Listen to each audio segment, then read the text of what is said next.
Student, बहुत बहुत स्वागत है आपका इस चैनल पर। हम जो है हिंदी विषय को लेकर चर्चा कर रहे थे, जिसमें संधि को पढ़ रहे थे। पिछली क्लास में हमने संधि के बारे में अध्ययन किया, संधि समझा क्या होती हैं संधि, और दीर्घ स्वर संधि को देख भी लिया था। अब स्वर संधि के जो 5 भेद हैं उनको फिर से एक बार समझ लेते हैं। वैसे ये पहले पढ़ चुके हैं, अगर आपने वो वीडियो नहीं देखा तो उसको देख लीजिए, जिसमें दीर्घ स्वर संधि को विस्तृत अध्ययन किया था। उसके जो सारे अपवाद हैं उनको भी हमने वहाँ देखा था। तो स्वर संधि के 5 भेद हैं: दीर्घ स्वर संधि, गुण स्वर संधि, वृद्धि स्वर संधि, यण स्वर संधि, अयादि स्वर संधि। और स्वरों की संख्या आपको मालूम है कि 11 है, जो आ ई उ ऋ ए ऐ और ओ औ ये स्वर हैं। स्वर संधि में बेसिक होता क्या है कि स्वर का स्वर से मिलन होता है। स्वर संधि में क्या होता है? स्वर प्लस स्वर, स्वर प्लस स्वर। अब जब स्वर स्वर का मिलन हो और कोई विकार या परिवर्तन उत्पन्न हो तो वो स्वर संधि कहलाती है। तो इन्हीं जो स्वर हैं, इन प्रत्येक स्वर का प्रत्येक स्वर से क्या होना है? मिलन होना है। अब 11 स्वर हैं तो 11 स्वर के पास आएंगे। तो देख लेते हैं दीर्घ स्वर संधि में क्या होता है कि जो सजाती स्वर होते हैं, हृष्य स्वर होते हैं और सजाती स्वर, यानी आ और ये जो हैं उन सब का एक दूसरे से मिल, आ के बाद आ के बाद बड़ा आ, बड़ा आ के बाद छोटा आ, बड़ा आ के बाद बड़ा आ, ई के बाद ई, छोटी ई के बाद बड़ी, बड़ी के बाद छोटी, बड़ी बड़ी। तो ये जो है दीर्घ संधि, ये हम पढ़ चुके हैं। उसके बाद देखो आ का, इनको सजाती स्वरों से तो हो चुका है। गुण स्वर संधि में अभी हम पढ़ेंगे जब आ के बाद ई आ जाए।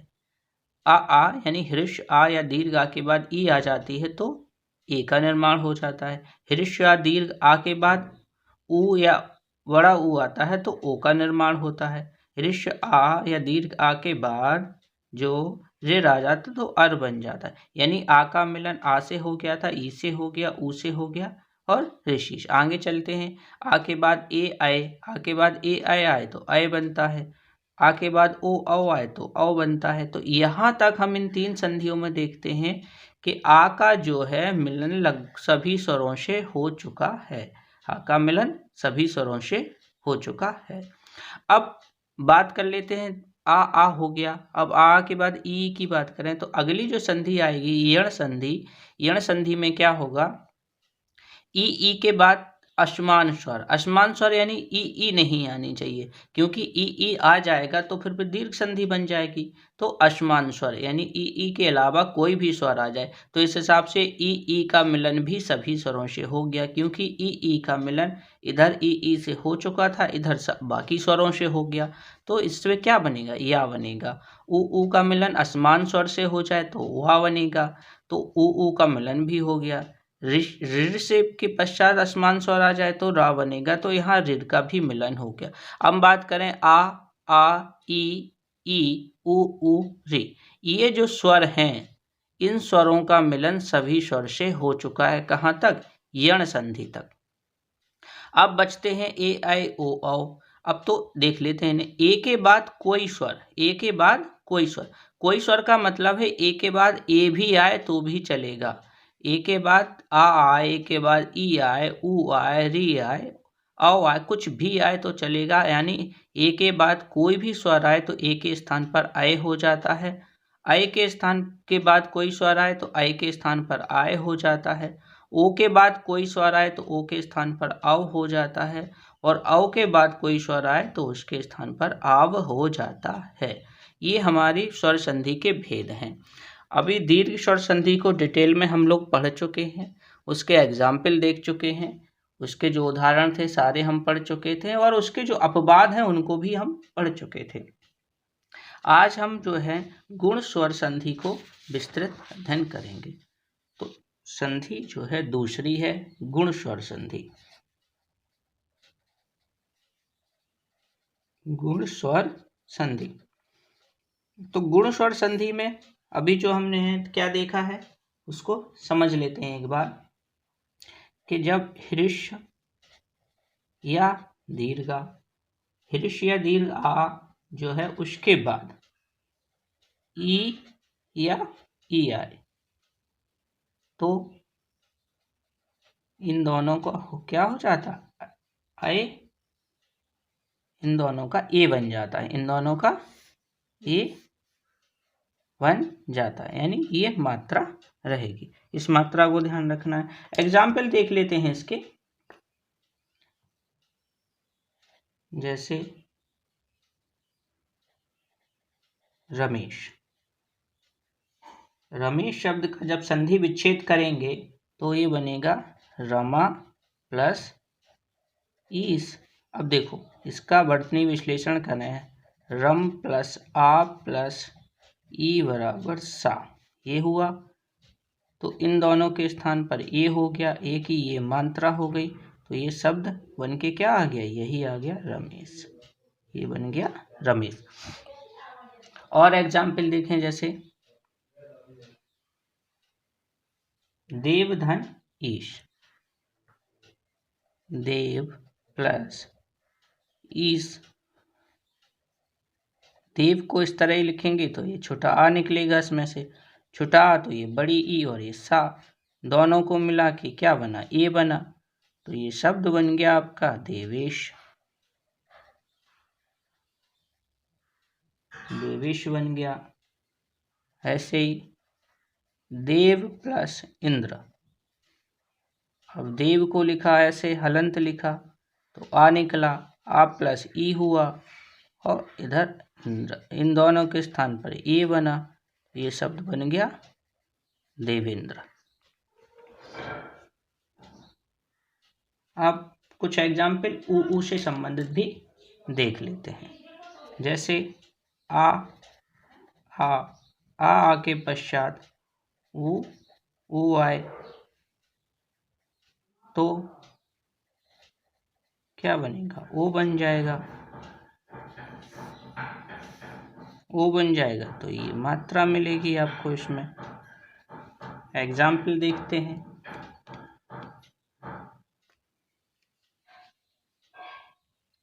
निश्चित एग्जाम्पल है जो आपने पढ़ा है हमेशा, परोपकार। परोपकार की अगर बात करें तो ये बनेगा पर प्लस उपकार, पर प्लस उपकार बनेगा। पर को रा को हलंत किया तो आ निकला, उपकार का ऊ लिया तो ये पकार बचा, तो आ प्लस ऊ बराबर ओ हो गया, ये मात्रा आ जाएगी, तो ये मात्रा रा पे लगेगी, तो ये शब्द बन जाएगा परोपकार। और एग्जाम्पल अगर देखना चाहें, जैसे सूर्योदय, सूर्योदय, तो यहाँ मात्रा कहाँ मिल रही है आपको, देखो जैसे आपको अब ये तो विच्छेद करना सीख गए, लेकिन शब्द दिया है, शब्द से आपको संधि पहचानना है। तो यहाँ जो मात्रा जो आपको मिल रही, किसकी मिल रही, ओ की मात्रा मिल रही, और ये आपको ये पता है ओ कब बनता है, या तो आ या आ के बाद ऊ या ऊ आए तभी बनता है। अब आपको ये दो शब्दों को अलग अलग करना है, तो यहाँ शब्द देखेंगे तो क्या निकल के आ, यानी इस वाले ऊ का उपयोग करेंगे तो ये उदय बन जाएगा, और इधर ये शब्द आ जाएगा शूर, यानी ये छोटा आ यूज हो जाएगा। तो ये सूर प्लस उदय, सूर प्लस उदय, ये दोनों की जब संधि करेंगे तो ये संधि हो जाती है सूर्योदय। तो इस ढंग से आप जो है संधि का, संधि पद दिया हो तो उसका विच्छेद कर सकते हैं। जैसे गंगोर्मी, यहाँ संधि हो रही है, ओ की मात्रा मिल रही है, तो ओ कब बनेगा, गंगा यानी बड़ा आ प्लस ये ऊर्मी, ये आपको याद रखना पड़ेगा। ये शब्द जो हैं, कुछ शब्द जो आते हैं उनको आप विशेष प्रैक्टिस करें, उनको आप लिखना सीखें अच्छे से, तो चीज़ें आपको ज़्यादा क्लियर हो जाएंगी। अब यहाँ उर्मी नहीं करना, आपको क्या करना, ऊर्मी, जो शब्द क्या है ऊर्मी सही होता है तो वो ऊर्मी आपको करना है। तो और एग्जाम्पल अगर आप देखना चाहें, जैसे महाधन उत्सव, महाधन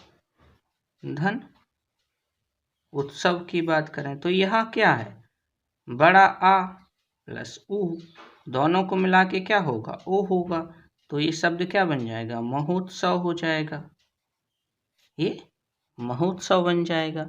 तो ये उम्मीद है आपको ये समझ में अब आगे चलते हैं। देखो आ का मिलन आ से हो गया था दीर्घ संधि में, आ का मिलन ई से हो गया, आ का मिलन उ से हो गया। अब आ का जो है देखते हैं ऋ के साथ क्या परिवर्तन होता है।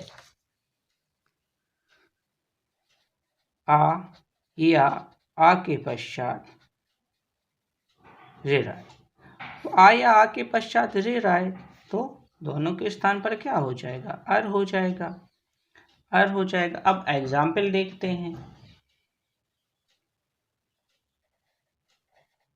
देव प्लस ऋषि, देव प्लस ऋषि। अब देव को वा को हलंत करेंगे तो छोटा आ निकलेगा और यहाँ ये ऋषि, ये सा इधर आ जाएगा, तो इन दोनों के स्थान पर क्या होगा, अर होगा। अब ये रा आधा है, आ इसमें है, तो ये आ जो है वो इस वा में शामिल हो गया। अब आधा रा कैसे लिखा जाता, आधा रा लिखा जाता है इस तरीके से, क्योंकि यहाँ आपको एक चीज नोट करनी है, जब रेफ है यानी रेफ यानी रा जो है, रा का उपयोग किस प्रकार करते हैं। अब रा का उपयोग क्या है, एक बात याद रखें, सिर चढ़ा आधा और पैर पड़ा पूरा, सिर चढ़ा आधा और पैर पड़ा पूरा। जैसे बात करें प्रगति, प्रकाश, महर्षि, देवर्षि। देखो यहाँ ये चार हैं, यहाँ जो रा लगा है, ये वाला रा, ये वाला रा, ये जो रा है ये तो कैसे हैं, पूरे हैं। और यहाँ जो इधर इसके ऊपर जो रा लगे हैं वो कैसे हैं, आधे हैं। इसलिए सिर चढ़ा आधा और पैर पड़ा पूरा। तो समझ में आ गया। तो आधा रा है तो कहाँ जाएगा, ऊपर जाएगा। अब एग्जाम्पल अगला देख लेते हैं। महा प्लस ऋषि, महा प्लस ऋषि। अब महा प्लस ऋषि की बात करें तो ये शब्द क्या बनेगा, ये मह हो गया, बड़ा आ निकला, यहाँ ये ऋ हुआ, यहाँ ये शी हुआ, तो दोनों के स्थान पर क्या हो गया, अर हो गया। ये मात्रा इसमें लग गई तो ये मह बचा और ये सी बना, तो ये महर्षि हो गया। महा प्लस ऋषि, तो महान है जो ऋषि, इसे महर्षि। एग्जाम्पल और देखना चाहें आप, जैसे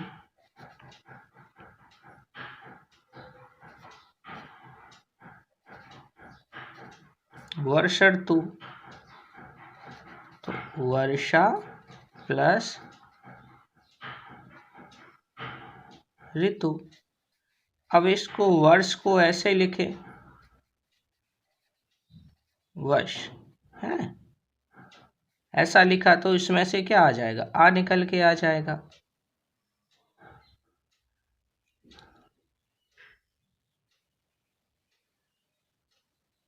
रा भी है ना इसमें, तो इसमें क्या होगा, इसका वर्तनी विश्लेषण अगर थोड़ा समझ लें, इसको वर्तनी विश्लेषण करें तो वा आधा रा और ये आधा सा, ये ऐसे रहेगा। फिर इसमें से ये निकलेगा बड़ा आ, फिर ये हो जाएगा ऋ और फिर ये तो। इसको देखें, ये आ और यहाँ इसके स्थान पर क्या हो गया, अर हो गया। ये आ की मात्रा इसमें लग जाएगी तो ये बन जाएगा वर्ष। देखो ये रा आधा था ऊपर चढ़ गया, ये आ इसमें शामिल हो गया तो वर्ष हो गया, और ये वाला रा चढ़ेगा इसके ऊपर तो ये बन जाएगा वर्षर्तु। इस ढंग से समझना है आपको। उम्मीद करते हैं आपको ये जो संधि है समझ में आ गई। अगर हम पहचान के रूप में देखना चाहें कि अगर कोई एग्जाम्पल है कि हमें कैसे पता चले कि ये गुण संधि है, तो गुण संधि को पहचान के रूप में आपको क्या याद रखना पड़ेगा, ये तो या तो ये ए की मात्रा मिलेगी या ये ओ की मात्रा मिलेगी या फिर ये रा मिलेगा आपको। तो इस ढंग से आप पहचान सकते हैं कि ये गुण संधि का क्या है, उदाहरण है। अब अगली संधि की तरफ चलते हैं, वृद्धि स्वर संधि।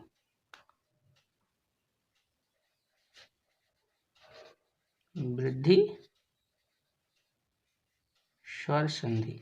अभी तक हमने क्या देखा, दीर्घ में आ का मिलन आ से हो गया है, फिर गुण में क्या देखा, आ का मिलन ई से हो गया, आ का मिलन ऊ से हो गया, आ का मिलन ऋ से हो गया। अब आ का मिलन बाकी जो स्वर बचे हैं उनके साथ भी तो कराना है, क्योंकि स्वर संधि का नियम क्या है कि स्वर संधि में सभी स्वरों का मिलन सभी स्वर से होना अनिवार्य है।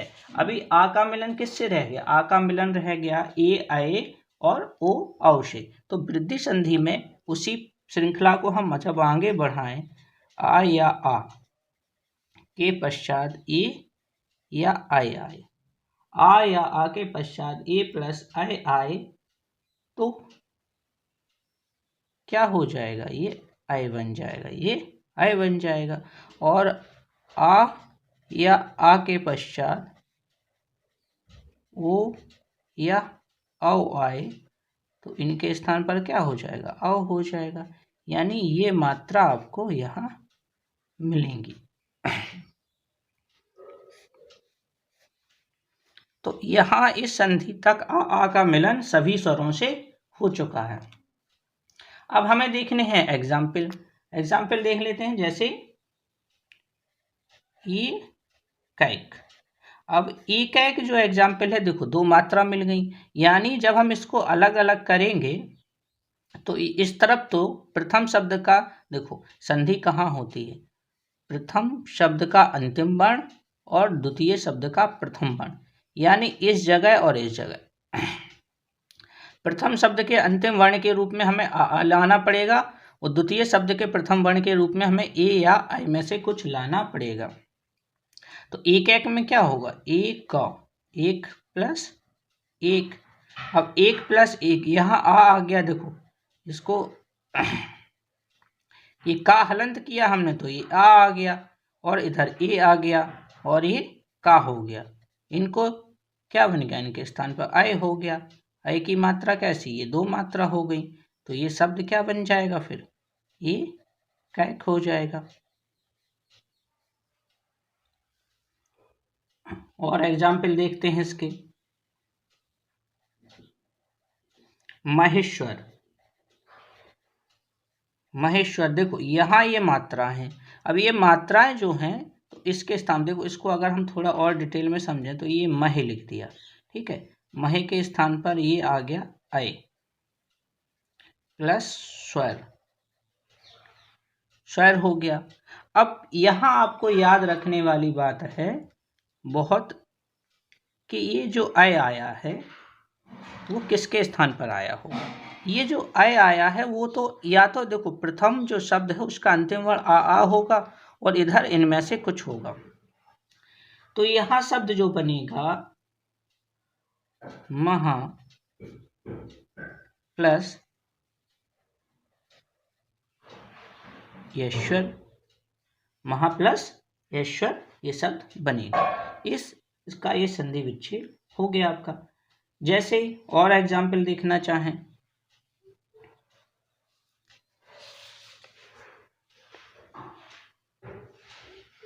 नवेश्वर की बात करें अगर,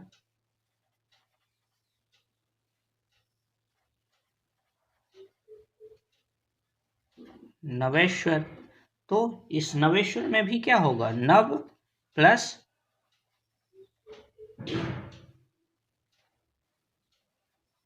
ऐश्वर, नव प्लस ऐश्वर।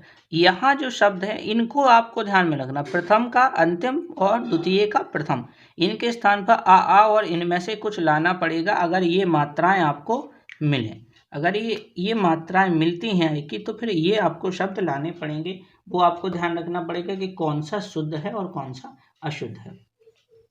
अब चलते हैं यहाँ कुछ एग्जाम्पल की तरफ, जैसे परमो जश्वी, परम ओजस्वी। अब देखो यहाँ औ की मात्रा मिल गई, तो प्रथम शब्द का जो अंतिम वर्ण होगा वो आ में से कुछ होगा, द्वितीय शब्द का प्रथम वर्ण होगा वो ओ औ में से कुछ होगा। अब देखो यहाँ हम लाए तो शुद्ध शब्द हमें क्या लग रहा, परम लग रहा है, यानी छोटा आ गया। अब इधर की बात आ जाती है कि इधर आपको क्या करना है कि ओजस्वी होगा कि औजस्वी होगा। तो शब्द शुद्ध क्या होगा, ओजस्वी होता है, ओजस्वी।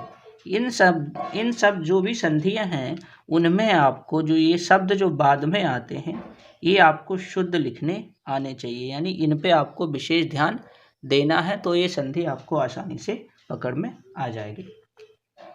अगला बात करें जैसे महोजस्वी, महोजस्वी। अब महोजस्वी में कैसे होगा, महा प्लस ओजस्वी, महा प्लस ओजस्वी। अब ये अगर हम देखना चाहें तो मह प्लस आ जाएगा और ओजस्वी का ओ आ जाएगा और ये बनेगा जस्वी। अब इन दोनों का क्या हो रहा है, अव हो रहा है, तो अव की मात्रा कैसी, ये होगी, ये मात्रा इसमें लग जाएगी, तो ये बन गया महोजस्वी। इस ढंग से ये संधि आपकी बन जाए। जैसे महा प्लस औषध, अभी औषध लिख देंगे आप तो गलत हो जाएगा, तो क्या बनेगा, आ और औ, आ और औ क्या औ बनना है, तो ये शब्द हो जाएगा महोषध, महोषध हो जाएगा। और अगर आप देखना चाहें यथोचित,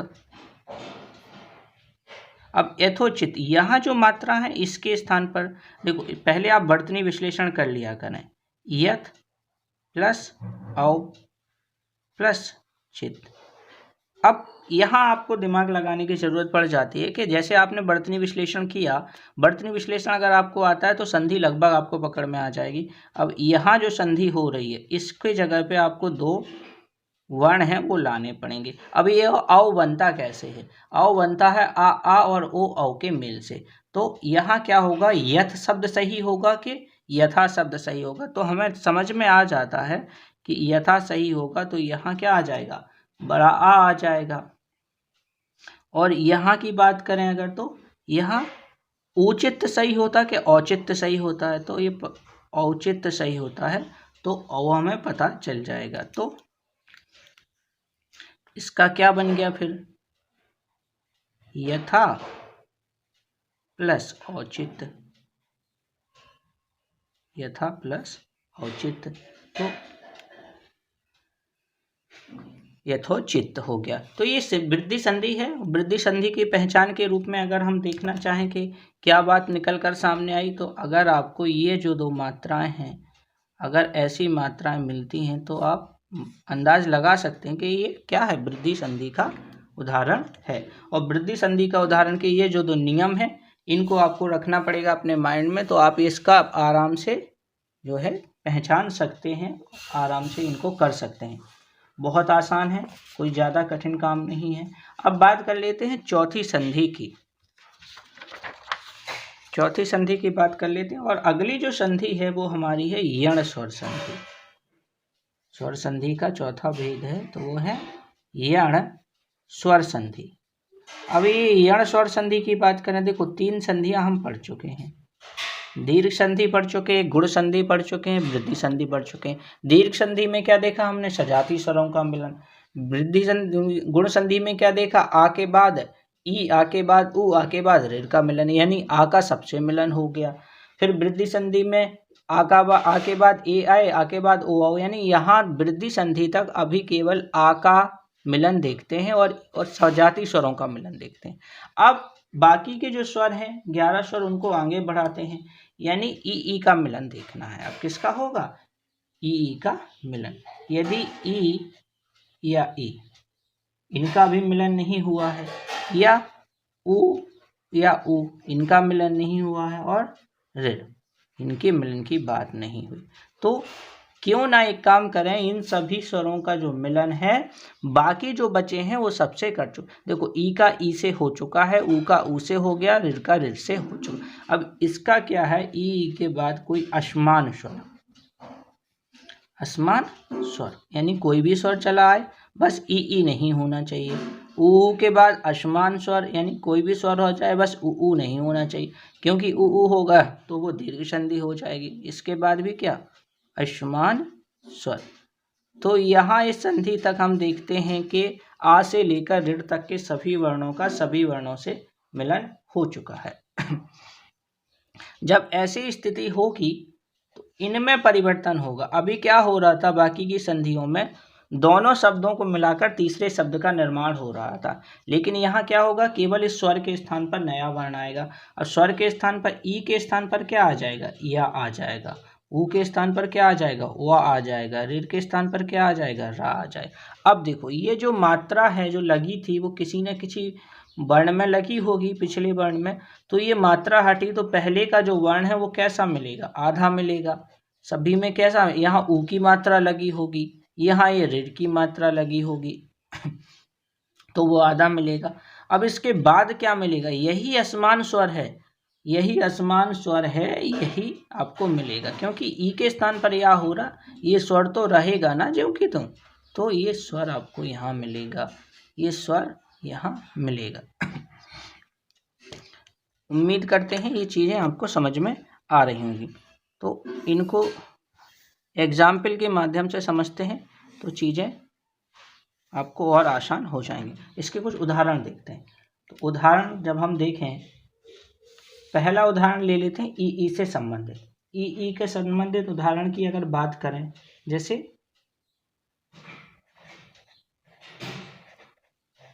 आध्यात्म।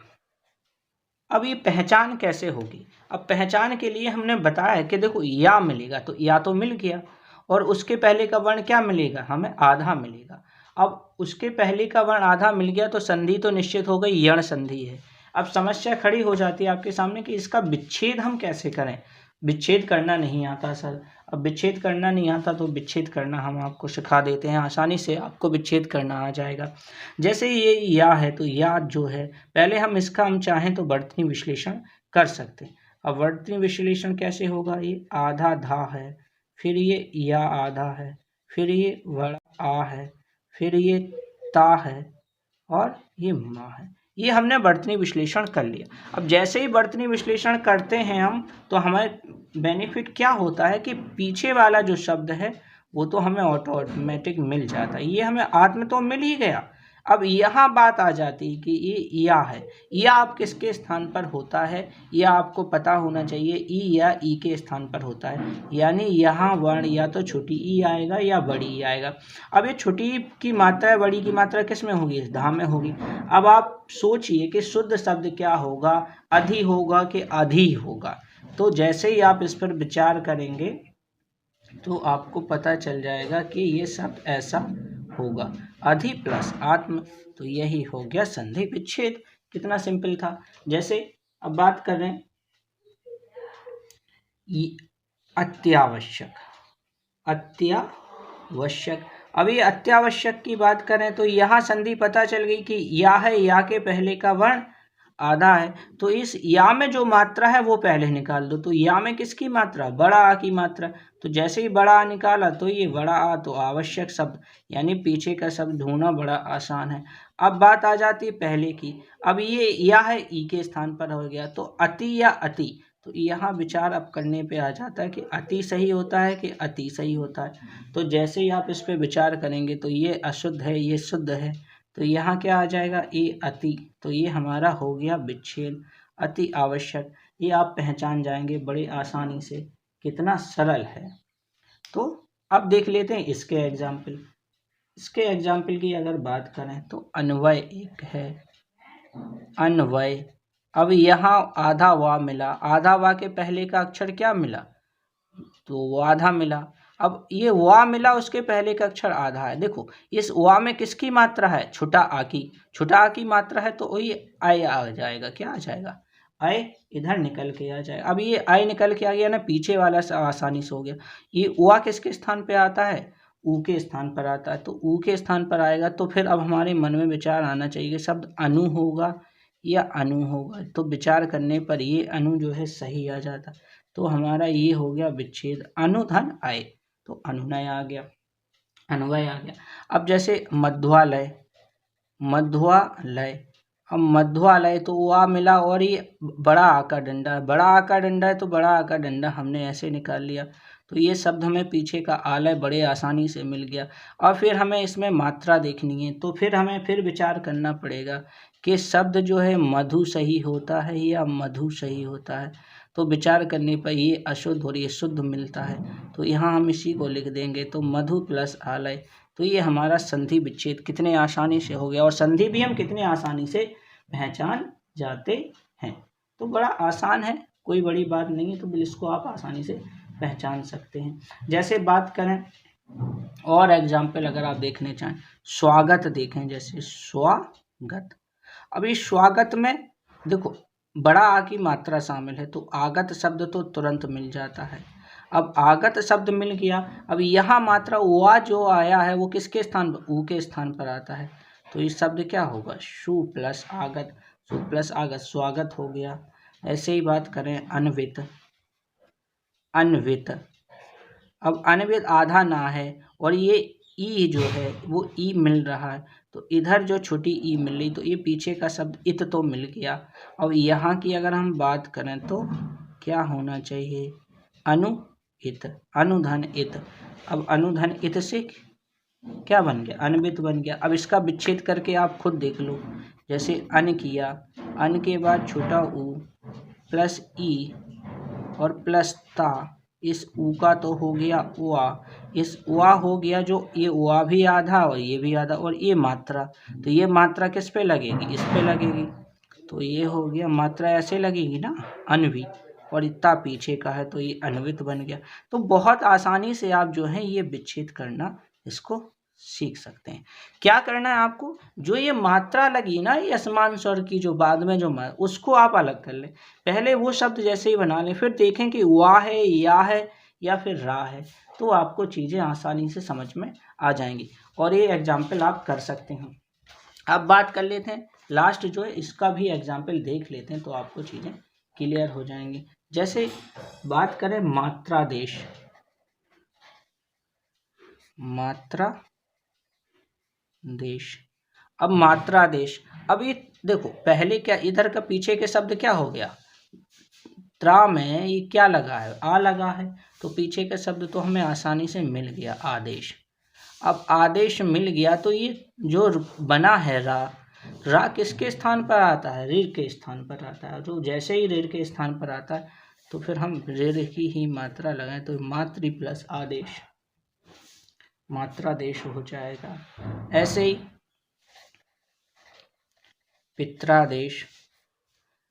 अगर आपको समझ में नहीं आता तो इनका वर्तनी विश्लेषण करके भी समझ लेते हैं। तो ये क्या बनेगा, पितृ प्लस आदेश।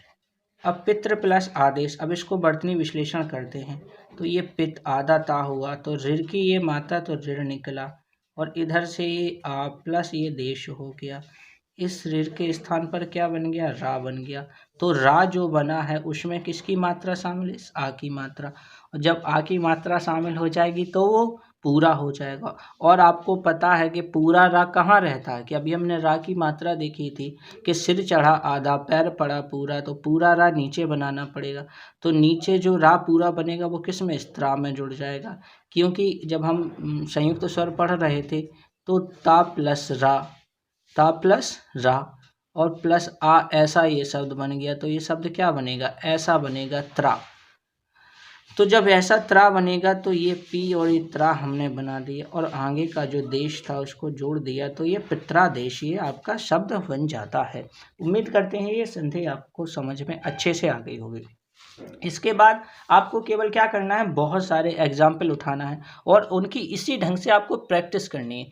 जितनी ज़्यादा आप प्रैक्टिस करेंगे उतनी आसानी से आपको ये संधि समझ में आ जाएंगे, क्योंकि प्रैक्टिस मेक्स मैन परफेक्ट। तो प्रैक्टिस बहुत ज़रूरी है। आप ये सोचेंगे कि पढ़ा दिया और आपको दिमाग में आ जाएंगी, तो ये सारी चीज़ें इतना आसान नहीं है, आपको बहुत मेहनत करनी पड़ेगी, प्रैक्टिस जरूर कर। अब अगली संधि की बात करते हैं, जो अंतिम संधि है स्वर संधि की, पांचवी संधि, अयादि स्वर संधि, अयादि स्वर संधि।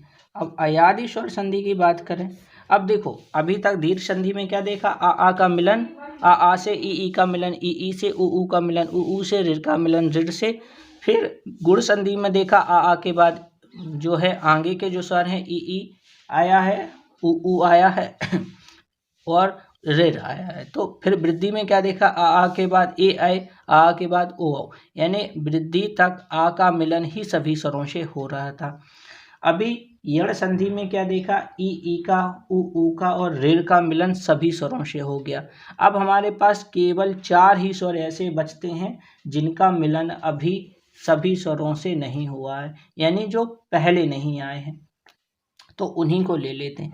कौन कौन सा बचा, ए बचा, आय बचा, ओ बचा और आओ बचा। ये ऐसे स्वर हैं इनके का मिलन अभी नहीं हुआ है, यानी ये प्रथम वर्ण के, प्रथम शब्द के अंतिम वर्ण के रूप में अभी तक किसी संधि में नहीं आए। तो इसके बाद अगर कोई स्वर हो, इसके बाद क्या हो, कोई स्वर, कोई स्वर मतलब ए के बाद ए भी हो सकता है, आय के बाद आय भी हो सकता है और ओ के बाद ओ भी हो सकता है, ओ के बाद क्या हो सकता है, ओ भी हो सकता है और औ के बाद औ भी हो सकता है। तो ये चीज़ आपको समझ में आ गई। तो कोई भी स्वर की बात करें तो यहाँ परिवर्तन किस ढंग से होगा, देखो ए है जो एक मात्रा है, तो इसके स्थान पर तो बनेगा शब्द आय, इसके स्थान पर क्या बनेगा, आय, आय के स्थान पर शब्द बनेगा आय और यहाँ ये शब्द बनेगा आओ और यहाँ ये हो जाएगा आओ। अच्छा, ये कह दिया मैंने कि इसके स्थान पर ये, तो आगे जो स्वर है उसकी मात्रा कहाँ जाएगी, आगे का जो स्वर है उसकी मात्रा कहाँ जाएगी उसकी मात्रा इसी या इस वा पे लगी होगी, तो इसमें क्या होगी, ये मात्रा आ जाएगी किसकी, इसी स्वर की मात्रा, इसी स्वर की मात्रा कहाँ आ जाएगी, इसी के ऊपर आ जाएगी। तो ये मात्रा आपको ध्यान रखना है, इसी स्वर के ऊपर ये मात्रा आ जाएगी। तो अब देख लेते हैं एग्जाम्पल, उदाहरण के माध्यम से चीज़ें बड़ी आसानी से समझ में आ जाएंगी आपको। पहला एग्जाम्पल देख लेते हैं कि ए के बाद कोई स्वर।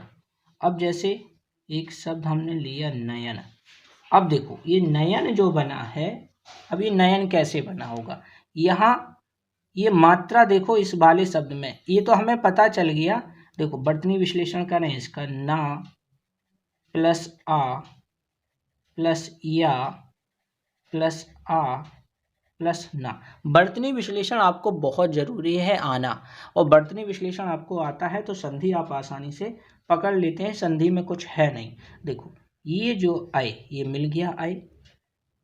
अब जब आपको ये आय मिल गया तो ये आय आया किसके स्थान पर होगा, तो पता होना चाहिए कि आय ए के स्थान पर आता है। बाद में शब्द क्या मिला, अन मिला, और यहाँ क्या है, ये आधा ना है, इसकी मात्रा कैसी होती, ये होती है। तो ये शब्द बन गया ने प्लस अन, ने प्लस अन, ये इसका हो गया विच्छेद, तो नयन बन गया। तो ऐसे ही आपको करना है। पहले काम क्या करेंगे, वर्तनी विश्लेषण करेंगे, तो वर्तनी विश्लेषण के बाद आप चीज़ें आपको क्लियर हो जाएंगी। जैसे बात करें विलय, तो विलय का क्या हो जाएगा, विलय प्लस या। अब आप इस विलय प्लस या देखो, यहाँ जो आय था, आय किसके स्थान पर आया, आय आया जो है वो इस ए के स्थान पर आया, तो इसलिए ए की मात्रा लगा। जैसे ही आय मिले तो ए की मात्रा लगा दो, आय मिले तो आय की मात्रा लगा, औ मिले तो ओ की मात्रा, और आव मिले तो औ की मात्रा लगा दो। जैसे प्रलय, अब प्रलय में क्या मिला, आय मिला, आय जैसे ही मिला तो ला पे किसकी मात्रा होगी, ई की होगी, तो प्रलय। और फिर आगे क्या बचेगा, कुछ नहीं बचेगा, आ बचेगा, क्योंकि इस या के बाद क्या है, इस या के बाद तो आ की मात्रा ही है ना। जैसे अब जैसे उदय की बात करें, तो उदय में आय मिला तो दा में किसकी मात्रा होगी, ए की मात्रा, तो ये उदय हो गया। और या के बाद कुछ है नहीं है, क्या है, तो आ अकेला है, तो ये उदय हो गया। जैसे ही बात करें, अगर हम बात करें विजयनी, विजयनी, अब विजयनी यहाँ आय मिला, यहाँ आय मिला तो जा में लगाओ पहले ए की मात्रा, तो आधा काम सही हो गया। या में किसकी मात्रा है, आ की, या में ये शुद्ध, हाँ ये ऐसा होगा विजयनी।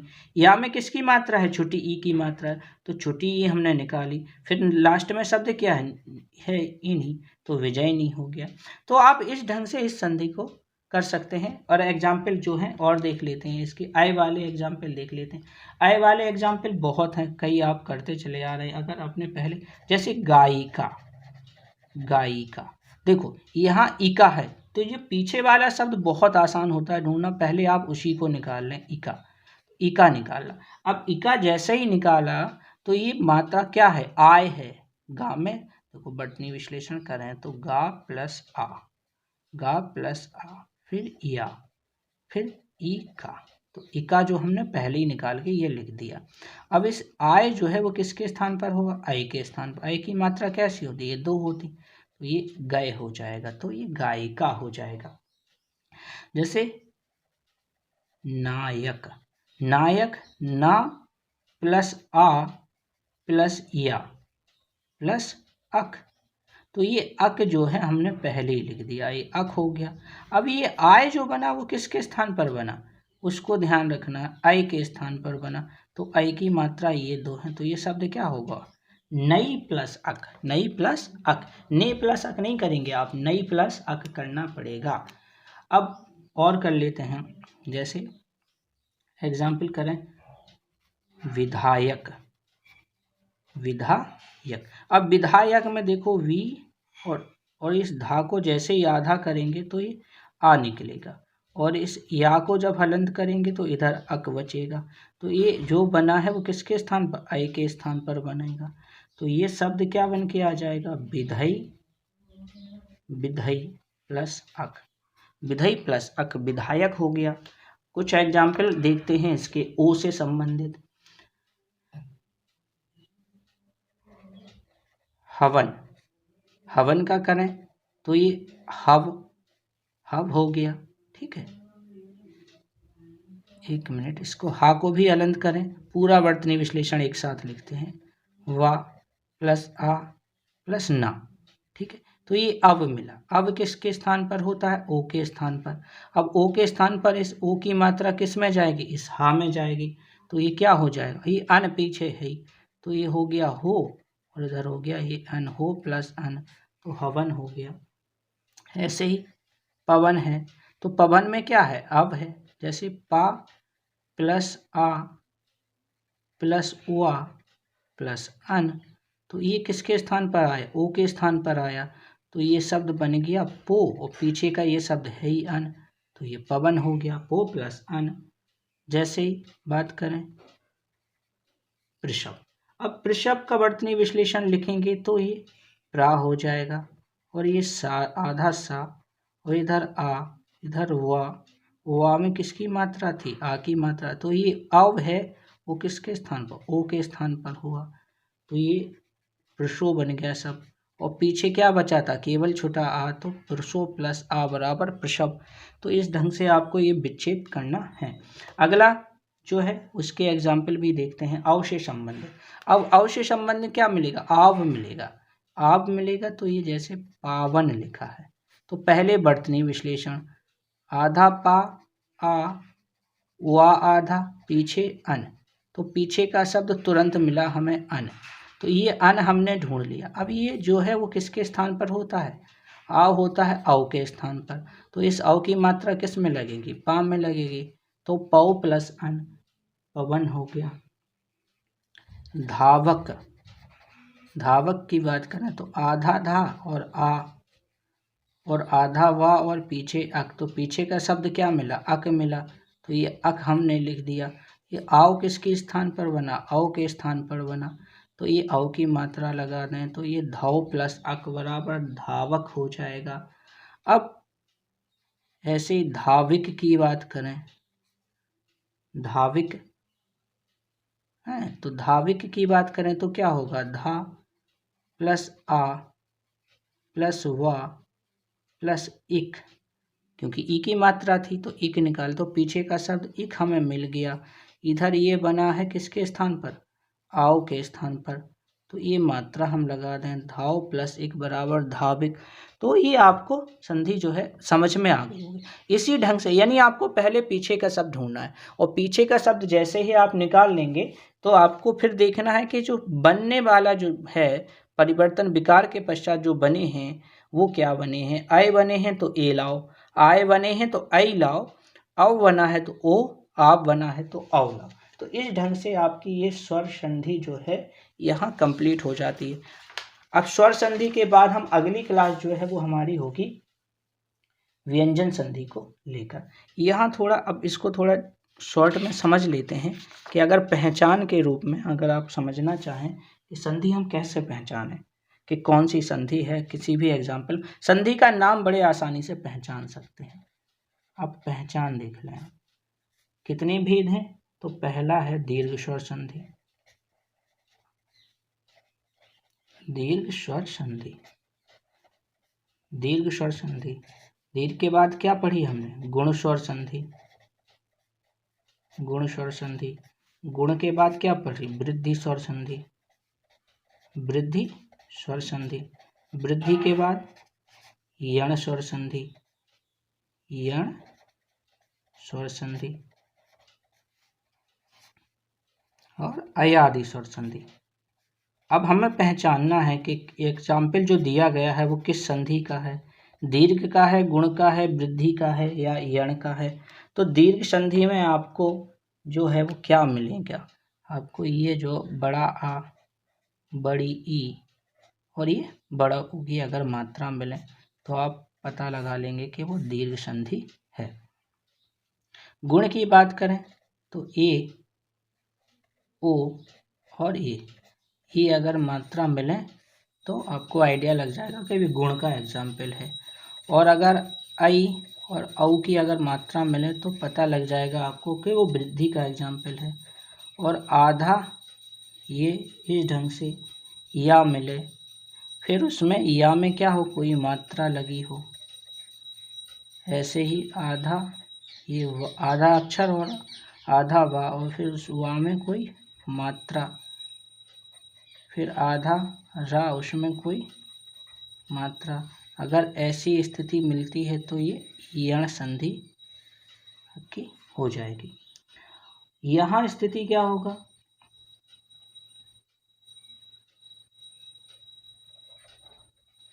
या